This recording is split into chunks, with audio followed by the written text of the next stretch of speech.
औज़ु बिल्लाहि मिनश्शैतानिर्रजीम बिस्मिल्लाहिर्रहमानिर्रहीम।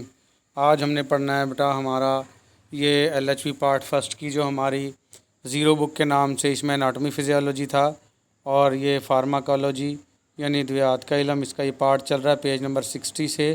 आज हमने पढ़ना है बेटा सेफ़ कस्टडी ऑफ ड्रग्स, अद्वियात को महफूज तरीके से रखना।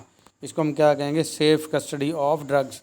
तो बेटा अद्वियात को महफूज तरीके से रखना बहुत ज़्यादा ज़रूरी है। आपको पता ही है, बच्चों की पहुंच से दूर रखनी है और अलमारी वगैरह में रखनी है और बचा के रखनी है। तो इसका बाकायदा आगाज़ करते हैं, पढ़ते हैं बेटा क्या कहता है इसमें। आज ये मेडिसन आर स्टोर्ड, मेडिसन को, अद्वियात को आपने स्टोर करना है इन कबर्ड, अलमारी में।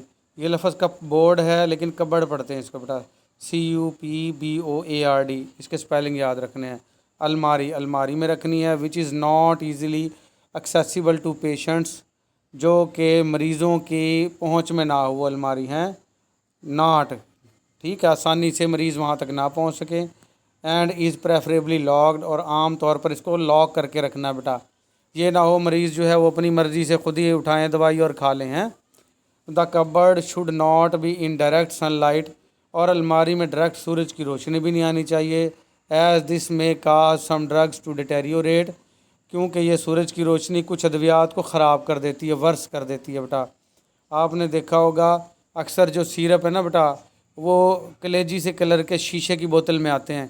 उस कलेजी कलर को कहते हैं एम्बर कलर बेटा, और वो एम्बर कलर जो है वो रोशनी को अंदर आने नहीं देता। कुछ अद्वियात ऐसी हैं जिनसे रोशनी का गुज़र हो जाए तो उसके जो केमिकल हैं बेटा फ्री रेडिकल बन जाते हैं। फ्री रेडिकल को आपने देखा होगा बेटा, उनके ऊपर डॉट लगा के ज़ाहिर करते हैं। और फ्री रेडिकल वाली दवा अगर आप खाओगे तो खुदा न खास्ता कैंसर का बायस भी बन सकती है। तो इसलिए अद्वियात को सनलाइट से भी दूर रखना है। Those drugs are stored in dark cultured, ऐसी अद्वियात को आपने अंधेरे वाली जगह में आपने रखना है। Dark cultured bottles, dark culture bottles जिनका मतलब गहरे कलर की हों। मैं आपको दिखा देता हूँ बेटा एम्बर कलर कैसा होता है। ये जो बोतल बेटा आपको स्क्रीन पे नज़र आ रही है, ये एम्बर कलर है। ये ना रोशनी को बहुत कम अपने अंदर से ना पेनिट्रेट होने देती है, दाखिल होने देती है। तो इससे ना फ्री रेडिकल्स में जो है केमिकल दवा के वो तब्दील नहीं होते और जो है ना बरकरार रहते हैं बेटा उनके अज्जा। तो ये एम्बर कलर है, इसको डार्क कलर्ड बोतल भी कहते हैं बेटा। डार्क कलर्ड बोतल ब्लैक कलर में आते हैं या एम्बर कलर में, ठीक है बेटा। फिर पढ़ते हैं बेटा, लेक्चर पे दोबारा आगे हैं। एडिकेट लाइट, एक यानी कि मतवाजन मकदार जो रोशनी की इज़ नेसेसरी, वो ज़रूरी है। इधर from an electric bulb inside the cupboard, जो कि एक बिजली के बल्ब की भी हो सकती है बेटा। सनलाइट ख़तरनाक होती है, बल्ब की रोशनी की खैर है, तो वो इलेक्ट्रिक बल्ब हो सकता है इनसाइड द कबर्ड, अलमारी के अंदर, are in front of it, या उसके सामने। अदरवाइज़ टॉर्च इज़ रिक्वायर्ड, इसके अलावा अगर बल्ब नहीं है तो टॉर्च की ज़रूरत होगी दवा को देखने के लिए, पढ़ने के लिए कि ये दवा कौन सी है और किस मर्ज़ के लिए है और कैसे देनी है। No medicine is poured from one बोतल टू अनदर, कोई भी दवा एक बोतल से दूसरी में नहीं उंडेलनी। पोरिंग होता है बेटा उंडेलना, जैसे हम बोतल से गिलास में डालते हैं या चम्मच में डालते हैं, वो पोरिंग है। तो एक बोतल से दूसरी बोतल में पोर नहीं करनी, ठीक है दवा। द फार्मासिस्ट में indicate an expiry date on the label, pharmacist जो है वो निशानदही करेगा एक्सपायरी डेट की, दवा की एक्सपायरी डेट भी देखनी है, लेबल के ऊपर लिखी होगी। एंड आफ्टर दिस डेट, और इस डेट के बाद, the drug should not be use, दवा बिल्कुल भी इस्तेमाल नहीं करनी। आम सी बातें हैं बेटा, कोई बहुत बड़ी बातें नहीं हैं। सिमिलरली सेम इसी तरीके से टैबलेट्स, गोलियां विच हैव चेंज कलर, जिनका रंग तब्दील हो गया हो, आर क्रम्बल्ड, या वो उसमें दरारें पड़ गई हो बेटा। क्रम्बल्ड कहते हैं बेटा दरारें पड़ जाना, या उसके अंदर जो है वो चूरा चूरा हो जाना, रैपर के अंदर ही टैबलेट जो अगर वो टूट गई हो, रेज़ा रेज़ा हो गई हो। And liquid in which sediments have formed, या कुछ ऐसे सिरप लिक्विड जो फार्म में हो, माया हालत में हो, जिसके अंदर कोई मवाद आपको ऐसा लगे कि नीचे पेंदे में बैठा हुआ है।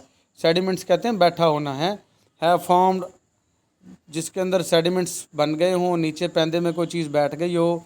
और नॉट यूज़, वो आपने यूज़ नहीं करनी।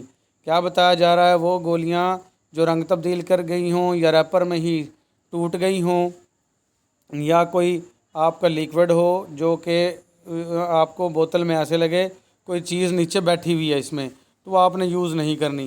एज दे में नाउ बी इफ़ेक्टिव, इस कंडीशन में हो सकता है ये आपको फ़ायदा ना दें, इनइफेक्टिव हो चुकी हों, अपना फ़ायदा खो चुकी हों। Strict order and tidiness in the medicine cupboard. Strict order है टिडीनेस का बेटा, टिडीनेस कहते हैं सफाई सुथराई को बेटा, कि स्ट्रिक्ट ऑर्डर है, सख्ती से ऑर्डर है कि सफाई रखनी है इन द मेडिसिन कबर्ड, अद्वियात वाली अलमारी में, and a part of accident prevention procedure, और ये कोई भी नाखुशगवार वाक़ये से बचने का तरीक़ाकार है। Both assist in speedy administration of drugs during emergency, दोनों के लिए जब स्पीड से किसी भी एमरजेंसी की सूरत में दवा को मुहैया करना होता है, तो इसलिए सफाई सुथराई बहुत ज़्यादा ज़रूरी है बेटा। ये स्ट्रिक्ट ऑर्डर है। ये ना हो कि आप दवाइयों की अलमारी में ना ऐसे ही सिरिंजें पड़ी हों, खुदा न खास्ता आप दवाई देने लगो और सिरिंज से आपका हाथ ज़ख्मी हो जाए, या कोई बोतल टूटी पड़ी हो, उसके कांच के टुकड़े अलमारी में पड़े हों और आप स्पीड से किसी को दवा देने लगें और आपका हाथ ही ज़ख्मी हो जाए।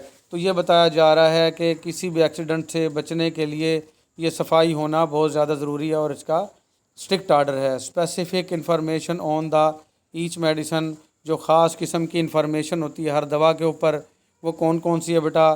फॉर इजी रीडिंग, आसानी से पढ़ने के लिए, एंड क्विक रेफरेंस, और तेज़ी से उसका रेफरेंस देखने के लिए।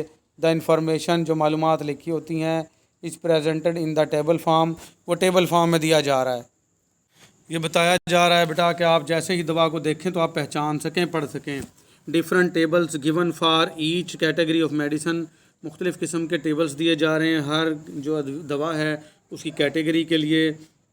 The following is a list, मंदरजा झेल जो है वो एक लिस्ट है ऑफ ड्रग्स, अद्वियात की क्लासिफिकेशन जो इसकी दर्जाबंदी की गई है, यूज्ड इन दिस चैप्टर, जो इस चैप्टर में हम पढ़ेंगे। इन ऑर्डर टू प्रेजेंटेशन, आपकी प्रेजेंटेशन देने के लिए वो कौन कौन सी हैं दवाइयाँ बेटा, ये आपने लिख लेना उर्दू इनके सामने मैं बता रहा हूँ बेटा।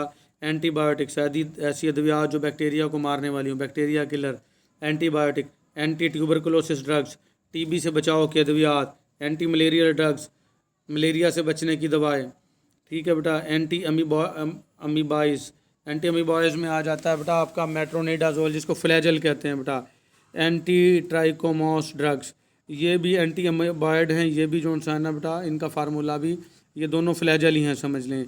एंटी अमीबॉइस और एंटी ट्राइकोमोस ड्रग्स, ये एंटी ट्राइकोमोस ड्रग्स फ्लैजल की फार्म में ही होती है, लेकिन ये देते हैं जब बच्चा पैदाइश के रास्ते जो है वजाइना वगैरह में इन्फेक्शन हो, उसके लिए ये देते हैं एंटी ट्राइकोमोस, ये भी बेटा। और ये एंटी अमीबास, ये दोनों अद्वियात फ्लैजल ही हैं 500 मिलीग्राम में।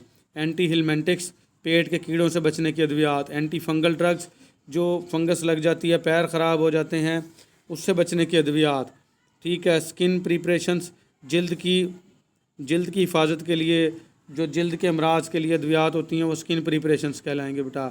आई प्रिपरेशंस, आँखों से मुतल्लक जो भी अमराज हैं उनके अद्वियात आई प्रिपरेशंस कहलाएंगी। ENT प्रिपरेशंस बेटा, ई से होता है एयर, एन से होता है नोज़ और टी से होता है थ्रोट, नाक कान गले, उसकी अद्वियात तो वो क्या कहलाएंगे बेटा, ENT प्रिपरेशंस। डेंटल प्रिपरेशंस, दांतों की अद्वियात बेटा। एंटी एलर्जी की अद्वियात। एंटी हाइपरटेंसिव ड्रग्स, ये डायूरेटिक्स भी इनको कहते हैं। ब्लड प्रेशर कम करने वाली अद्वियात, डायूरेटिक्स कहते हैं, पेशाब आवर अद्वियात। तो ये डायूरेटिक्स या एंटी हाइपरटेंसिव ड्रग्स का दोनों का काम एक ही है बेटा, इससे पेशाब आता है ज़्यादा और ब्लड प्रेशर नॉर्मल हो जाता है बेटा। ब्रोंकोडाइलेटर, सांस की नालियाँ खोलने वाली दवा, ये बेटा अगर किसी को सांस में तंगी आ रही हो तो ये ब्रोंकोडाइलेटर्स होती हैं, ब्रोनोकाल सिरप वगैरह, ठीक है। ये सांस की नाली जो सामने गले में नज़र आ रही है ट्रैकिया है, इससे आगे जो दो नालियाँ जाती हैं फेफड़ों में उनको ब्रोंकाई कहते हैं, और उनमें अगर थोड़ी बहुत भी जो है वो सोजिश आ जाए किसी एलर्जी की वजह से तो उनमें तंगी आ जाती है और सांस लेने में दुश्वारी होती है, ऐसी अद्वियात उनको खोल देती है। मैं दिखाता हूँ आपको, ये बेटा ये ब्रोंकाई हैं जो ग्रीन है, ये क्या है बेटा, ब्रोंकाई। ये ट्रैकिया है जो सामने गले से आ रही होती है, फिर ब्रोंकाई में तब्दील हो जाती है। एक ब्रोंकाई ग्रीन इस फेफड़े में राइट लंग में चली जाती है और एक लेफ़्ट लंग में, ये राइट लंग है और ये लेफ़्ट लंग फेफड़े हैं बेटा। इनको खोलने वाली दवाई अद्वियात जो हैं वो ब्रोंकोडाइलेटर कहलाएंगे बेटा। ठीक है, इनमें अगर कोई भी तंगी आ जाए तो सांस लेने में दुश्वारी होती है। लेक्चर पर दोबारा आ गए हैं बेटा। ब्रोंकोडाइलेटर इनको कहते हैं। गैस्ट्रोइंटेस्टाइनल ड्रग्स, हाजमे के निज़ाम की ख़राबी के लिए जो भी अद्वियात होंगी वो गैस्ट्रोइंटेस्टाइनल ड्रग्स कहलाएंगे बेटा। एनाल्जेसिक्स या एंटीपायरेटिक्स, एनाल्जेसिक्स कहते हैं दाफ़े दर्द अद्वियात, इनको आम अल्फाज में कहते हैं बेटा पेन किलर्स। तो एनाल्जेसिक्स और पेन किलर एक ही चीज़ है, ये जहन में रखना है। एंटीपायरेटिक्स कहते हैं बेटा बुखार कम करने वाली, पायरोजन यहाँ याद रख लें। पायरोजन ऐसे जरासीम जो बुखार की वजह बनते हैं पायरोजन कहलाते हैं, और उनको मारने वाली एंटीपायरेटिक्स। इसमें पैनाडोल पैरास्टामोल सारी आ जाएंगी। ठीक है, एनाल्जेसिक्स दाफ़े दर्द अद्वियात, एंटीपायरेटिक पैनाडोल पैरास्टामोल वगैरह।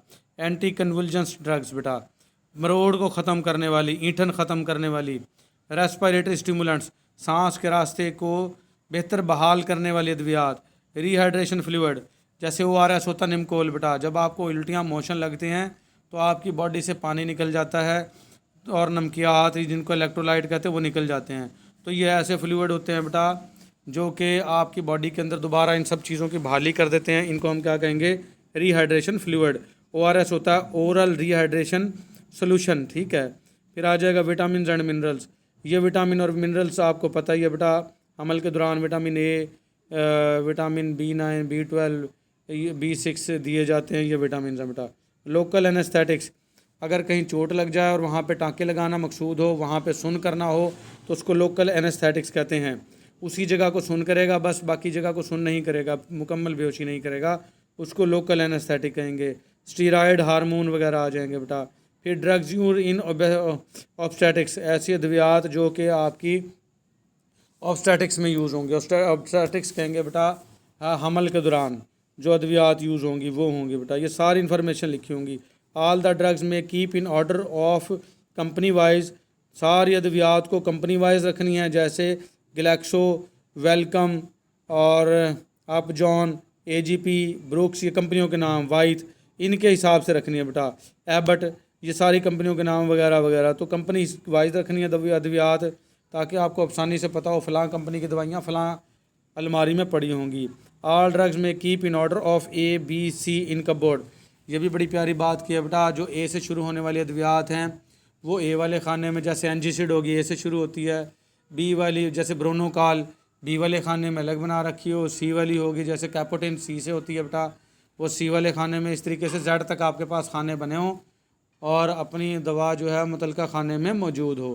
ठीक हो गया, ताकि आपको आसानी से पता चल सके कि दवा कहाँ कहाँ पड़ी है मेरी। ठीक है। The role of lady health visitor in the administration of drugs, अद्वियात को फराहम करने में लेडी हेल्थ वर्कर का, लेडी हेल्थ विजिटर का क्या काम है वो हम पढ़ेंगे अगले लेक्चर में। आज के लिए इतना ही। अल्लाह हाफिज़।